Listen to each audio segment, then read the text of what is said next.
All right. Interaction skills are represented by the business analyst's ability to relate, cooperate, and communicate with different kinds of people, including executives, sponsors, colleagues, team members, developers, vendors. I don't know. Interaction skills seems like the harmony and where you're positioned, right? Because I don't know, whoever's worked with a company before, you can tell there are some people that are loud, some people that don't speak, some people that are tentative, some people that are aggressive.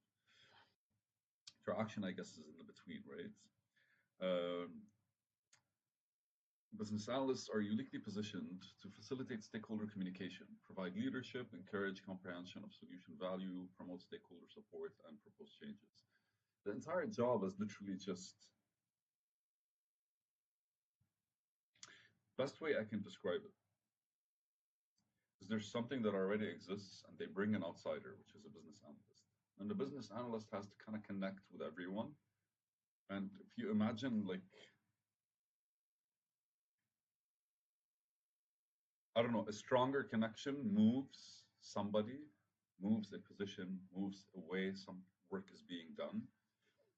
So even though there's a hierarchy that's already set, when a business analyst is involved, basically everyone either comes closer and moves faster, moves further from the analyst itself. So instead of like a certain form, the form changes. For example, if it's a solution that brings sales together, like salespeople get closer, while management get further, so salespeople work more. So like reporting that's once a week gets once a month, so it kind of like creates that distance. So a business analyst kind of like is that tweaking spot in between that connects everyone, and then when he's done, he leaves.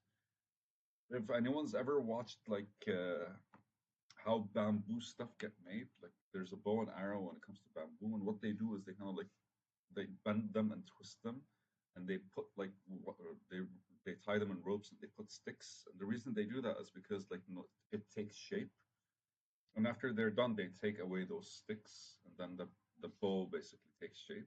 And I feel that's a business analyst when it comes to like a certain like flow, a framework, a structure within a company or the company itself.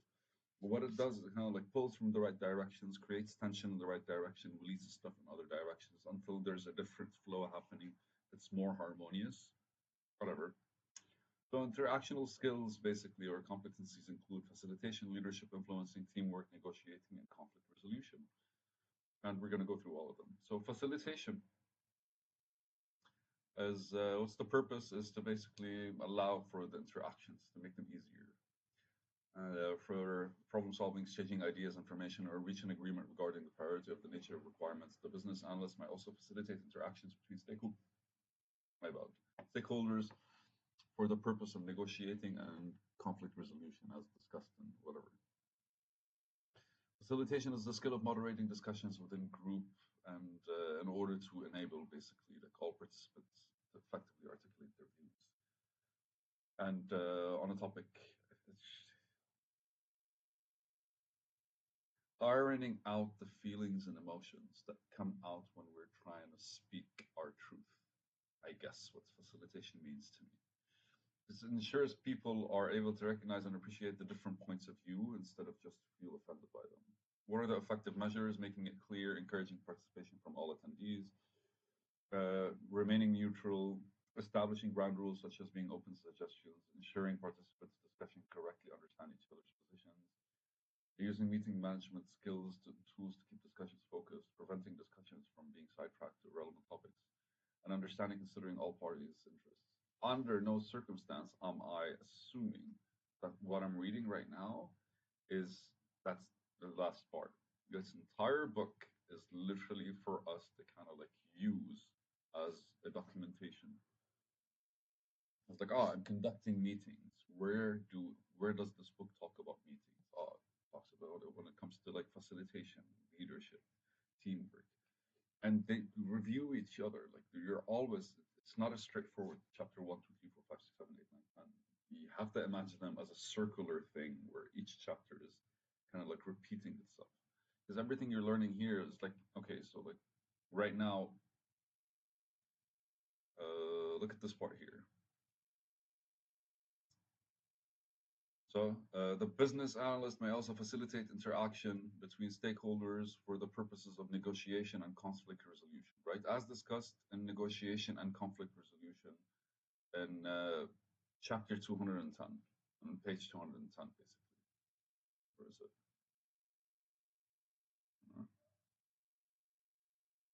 I think page 210 is, which page are we?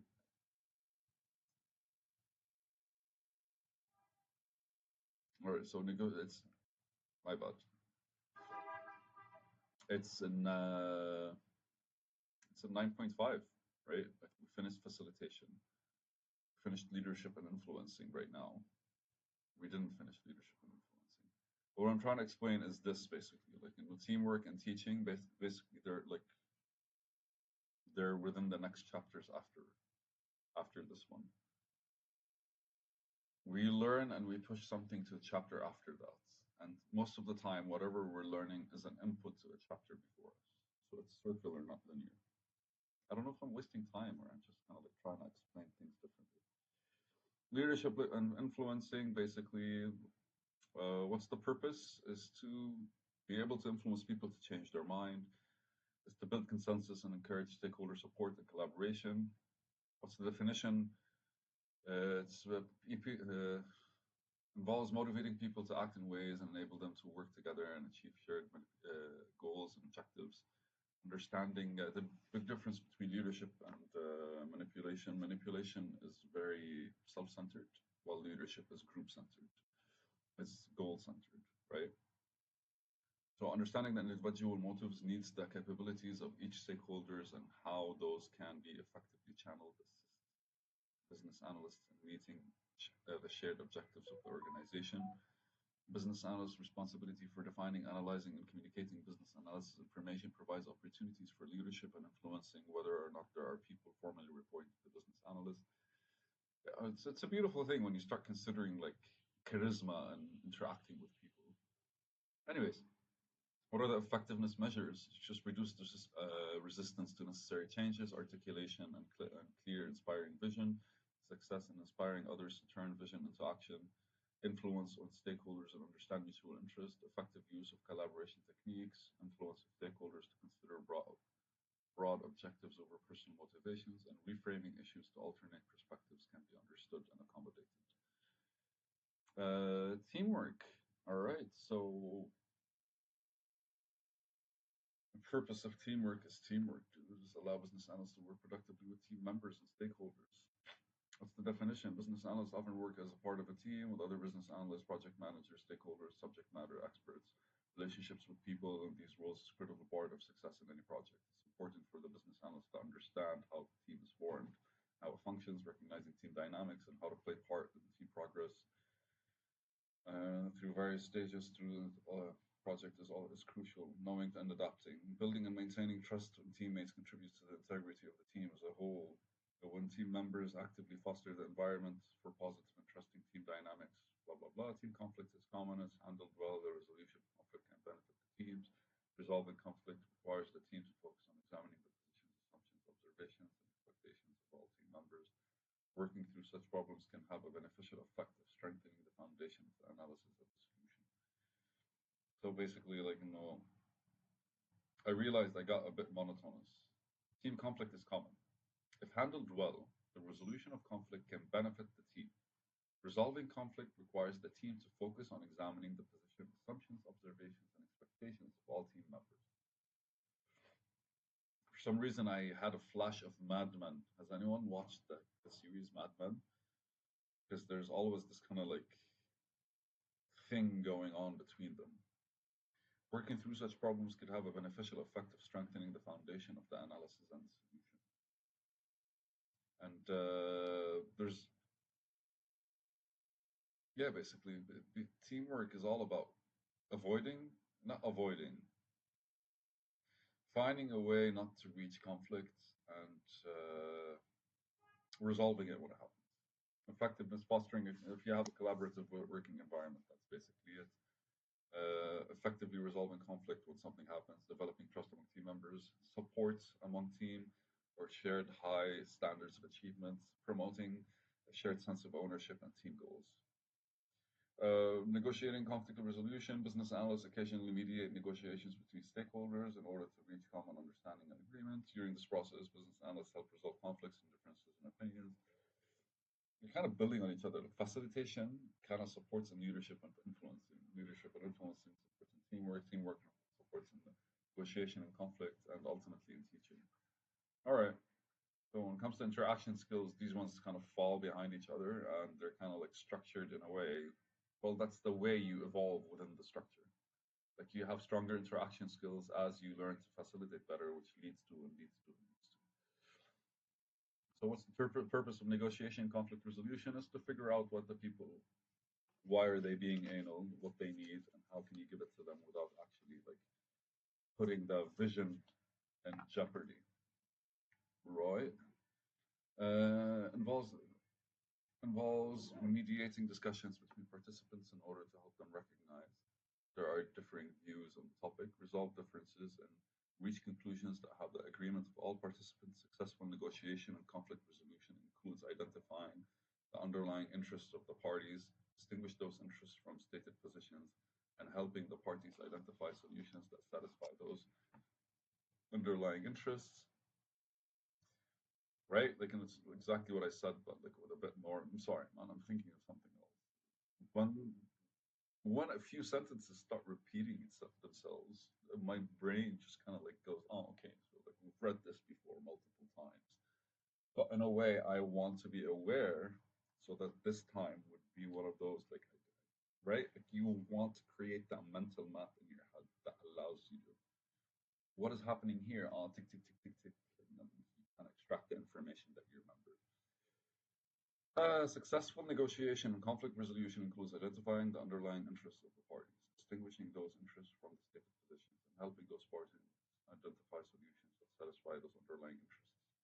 What do we say? It's like, what do you want? How can I give it to you? And how can I give it to you without screwing him over so he doesn't basically stand in your way? Negotiation and conflict resolution. And ultimately, effectiveness measures are a planned approach to ensure the negotiation takes into account, like if you have a plan, tone of voice, conveying attitude, the ability to recognize that the needs of the parties are not always in opposition to that's often possible to satisfy both parties while either side losing. An objective approach to ensure the problem is separated from the person so that the real issues are debated without damaging working relationships. The ability to recognize that effective negotiation and conflict resolution are not always achieved in a single autonomous meeting, and that sometimes several meetings are required in order to achieve that stated goals.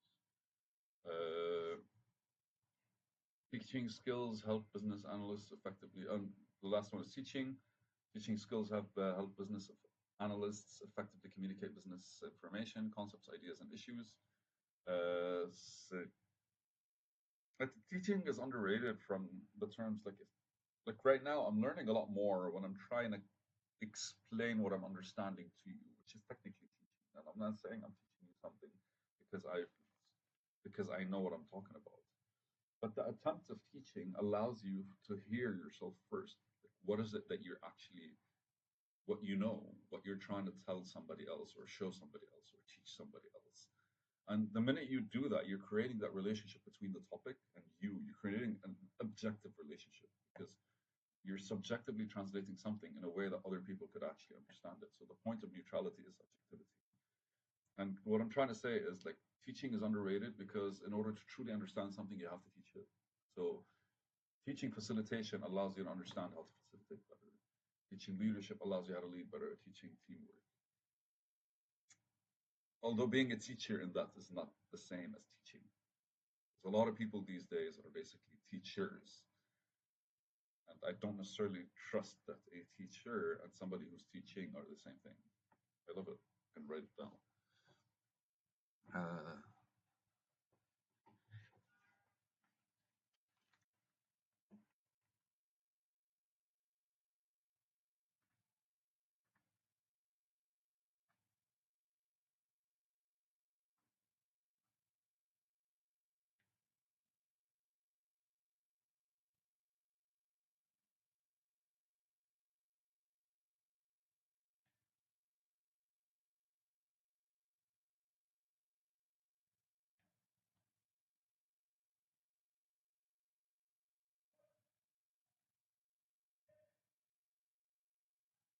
All right, so a teacher already knows, but somebody who's teaching is learning. What's the purpose of teaching is what we just discussed, to help ensure that information is understood.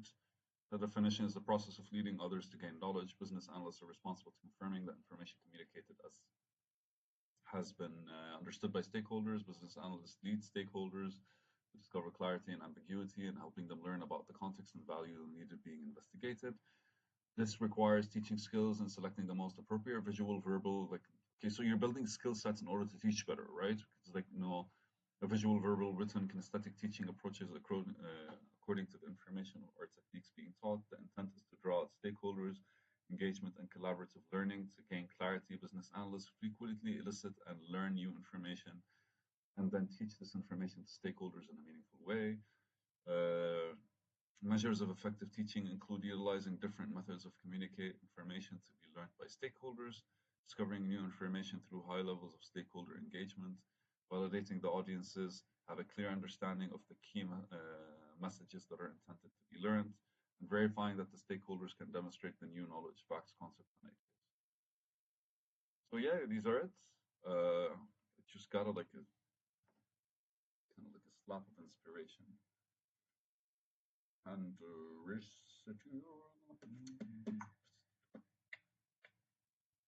all right, I mean, like, we're good for now.